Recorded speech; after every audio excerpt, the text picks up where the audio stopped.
Hey, welcome to Keight Krafts. I'm Keight. Today I would like to share with you my last project for Get Creeping on Halloween 2023. Let's get started.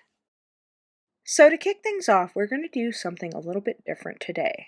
I have pulled out my Ohuhu Oahu, or as I like to call it, the bullet nib Ohuhus, and I am forcing myself to learn the combinations. I do have a combination sheet that I've colored, and I try to reference this whenever I use them, but I am still not confident in this form of coloring, and I wanted to show you such.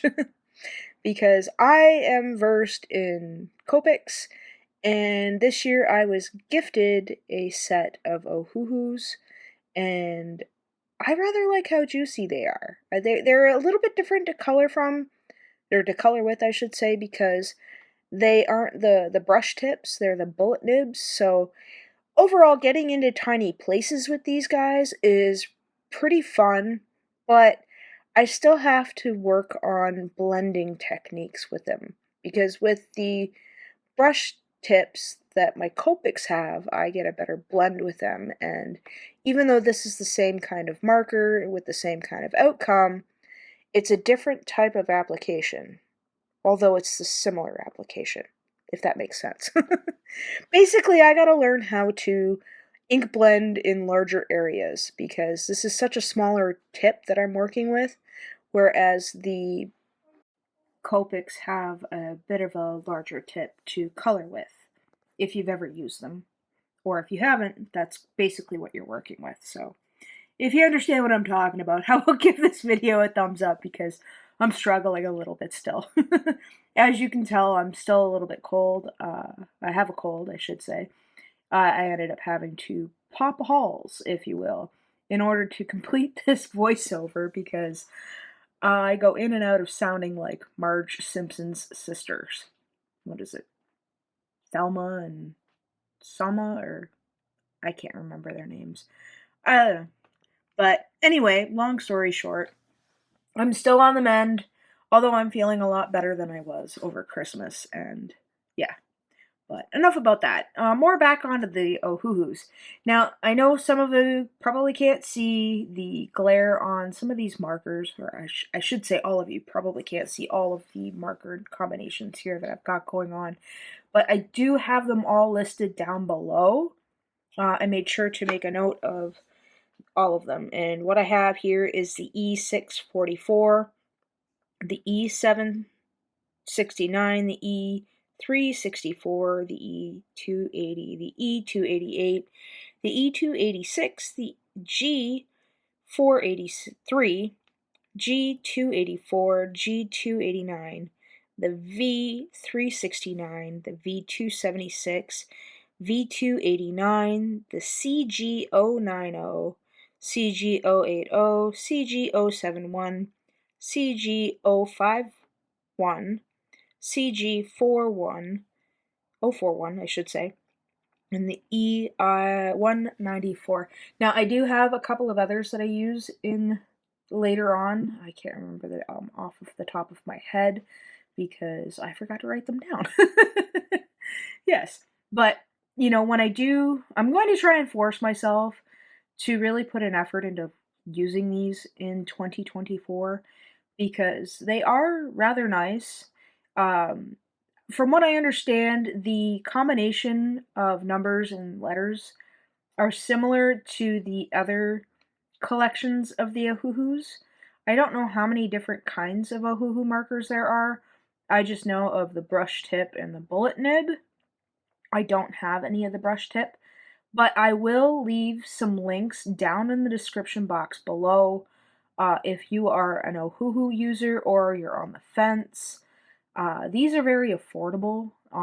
They're within the budget. I mean, I do have a collection of Copics that I've amassed over the last 2 years, and I'm finding that some of them are dying out.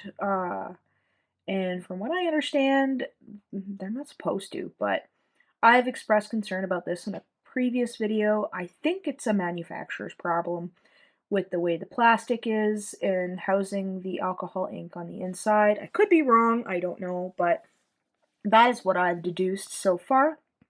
Anyway, but I have, I'll make sure to leave some links down below. That way you guys can check out some really cool references done by Inky and Scrappy, Jamie. She has an extensive amount of Copics, and she is also the one who started this Get Creeping on Halloween, which, you know, I try to participate in where I can, and as well as Jessica Squirrels. Now, we're part of the Fab Five group, as some of you may or may not know, and over on the Fab Five Facebook page, Jessica was so kind enough to share her findings in blendings and stuff like that. So I will leave a link to our Facebook page for the Fab Five down below. And I will leave a link to Inky and Scrappy's blog where she has a ton of different combinations to use. So with that being said, I have 2 pieces of honeybee pattern paper from, I think it's called the Happy Harvest, and I've used the outside-in stitched rectangle die and I've cut them down, and I've taken both of them and cut 2 inches off the bottom. Now the bottom one for the stripey is 2 inches, and then the one on the top is 2¼ inch, roughly. So this is going to set my scene, and what I have here is the stuff that I've colored, but I colored a lot of it off of camera, and we are going to be using some of the images from Mama Elephant's Boba Tea, which was gifted to me by my dear friend Lisa, and I'm finally getting around to using them, which I'm quite excited about. And then I also have Purfectly Wicked, Booyah, and the outside in-stitched rectangle dies is what I used from Lawn Fawn. So I thought it'd be fun to build a Halloween scene with Boba and the little critters being Halloweeny-ish with the bobas that they're brewing up in the cauldron like it's Halloween. But yeah, this is all I could come up with. I was actually talking to Jamie when I was coloring these or stamping these, I can't remember. But I was stamping these out, figuring out what I wanted to do, and it was kind of like I'm still in the mode of Christmas, even though Christmas is over with and New Year's is tomorrow. Well, no, New Year's Eve is tomorrow at the time of this recording, but by the time I've aired this, tomorrow is going to be New Year's. So it'll be 2024, and I'm kind of looking forward to that and participating in a lot more exciting things. So you'll have to stay tuned for that as well. So here I'm just kind of setting my scene off camera, sort of, on-off camera, and I'm trying to get right as to what I'm wanting to do. Now, I ended up forgetting a spot. I was going to add in a little stitched add-on there. It's from the Fence die by Lawn Fawn, and I forgot to put it in. I was so consumed with doing my scene that I forgot that I wanted to put on a little stitched piece of paper. I don't know how to explain it. If you have the Fence die, you'll know what I'm talking about. That long piece of stitch that you're supposed to cut out and glue over top of the fence. I thought that would be kind of neat to break up the striped paper and the gingham paper, but I ended up forgetting to do that, and I didn't realize I'd forgotten until I'd actually put all of these guys down. So yeah, that was supposed to tie in with the border die, or not the border die, the frame die that I end up using. I end up using a frame die as well, by Lawn Fawn. So yeah, we'll get to that at the end. Sorry, I have to keep stopping and coughing and pausing and going back, so if it kind of sounds like I'm all over the place, I apologize immensely. Not all of my videos are this poorly put together. I'm really struggling. So yeah, anyway, these guys are all going to be glued down. I could have used the foam tape, but I didn't. And I don't know. I wasn't too pleased with this overall and how it came together. Maybe because I had a hard time seeing these adorable little boba carrying critters as Halloweenish, but I wanted to do something different. And I know I love using the Lawn Fawn, but I came across this in my stash when I was talking to Jamie, and it was kind of like, oh, maybe I should just use this one. This one looks kind of neat. And it was like, yeah, do it sounds great. And it was kind of like, yeah, I'm gonna do it. And then I sit down and I get them all stamped out and I'm all excited about it. And then it's kind of like, oh, what am I gonna do with this one? Oh, I don't know if I feel so excited about it. But you know what? I just kind of kept going through it because it was a challenge. And that was the whole thing about the whole get creeping on Halloween. You're challenging yourself to make something that, you're not in the mindset for. Because, oh, hello, Nova. Because I was all in the mindset of doing the Christmas stuff and wrapping the presents and singing the ho ho ho's and the holly jollies and all that fun stuff. And now that Christmas is over and we're heading into New Year's, it's kind of like I'm not thinking about Halloween. I'm still stuck on Christmas.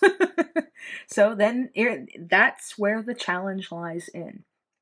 And I mean, this isn't just for this time around. I mean, if you guys want to participate and you don't have a YouTube channel, by all means, post it on your social media and tag Get Creepin' on Halloween and tag Jamie in it at Inky and Scrappy. If you even want to send it to me on Instagram or on Facebook, yeah, I'd be happy to reshare what you're sharing because I really like Halloween. And yeah, this is a fun challenge to try to wrap your mind around when you're in the midst of, the Christmas letdown, so to speak. So, yeah, if you guys end up participating and you want to share something that you've made Halloween style for Get Creeping, just share it with us. And, or not, or send it privately if you're not interested, or, just watch along with us. I'll try to leave Jamie's link in the description because she's got one that went up today as well. If you haven't watched that yet, I plan on watching it when it comes out, or at least when I wake up, because I'll probably be in bed when it comes out. Because I'll probably have this one set for like midnight my time, which is like I think 11 o'clock her time. So I might set this for 1 o'clock my time. That way it comes out the same time. Because Jamie and I are an hour away in difference. Not an hour away in distance, but in time. Because, yeah, she's all the way in Minnesota and I'm all the way in southern Ontario. And that's quite a long drive. Although that would be cool to go see her at some point. That's the problem with crafty friends, am I right? You've got a lot of crafty friends, but none of them live near you. Or at least in my case. All my crafty friends are scattered all over North America and Europe and Australia and all that fun stuff. So thank goodness for the internet. Okay, so now that we've got all this tied in together, we are going to bring in my Stardust pen. And this is my Sakura Stardust pen. And I'm going to use it to color in all the little boba because they're going to be bubbling in the cauldron and they've got like a little shine to them, and I wanted to just show that shine by coloring them in with my Sakura Stardust pen because it gives a little bit of a different shine when you look at it in the light. It's almost like it's more concentrated, I think. I mean, this is really good for getting into small, tiny spaces just to add in a little bit of shine and dimension to your project.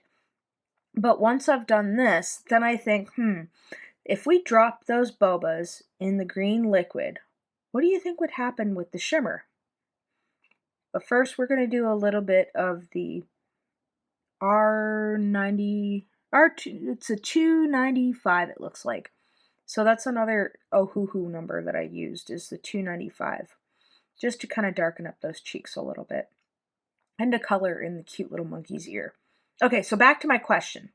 If we drop those bobas into that liquid, I would like to think that that shimmery, pearlescent color, or whatever you want to call it, the sparkly color would transfer into the green liquid and therefore giving you more of a magical Halloween drink or beverage.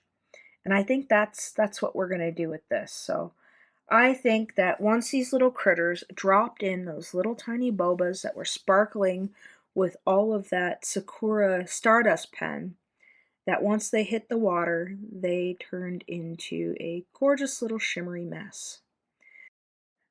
And that concludes my last card for Get Creeping on Halloween 2023. And if you've enjoyed this content and found it helpful, please give this video a like. I also welcome you to subscribe, and I'll see you in 2024. Thanks for hanging out with me today. Take care.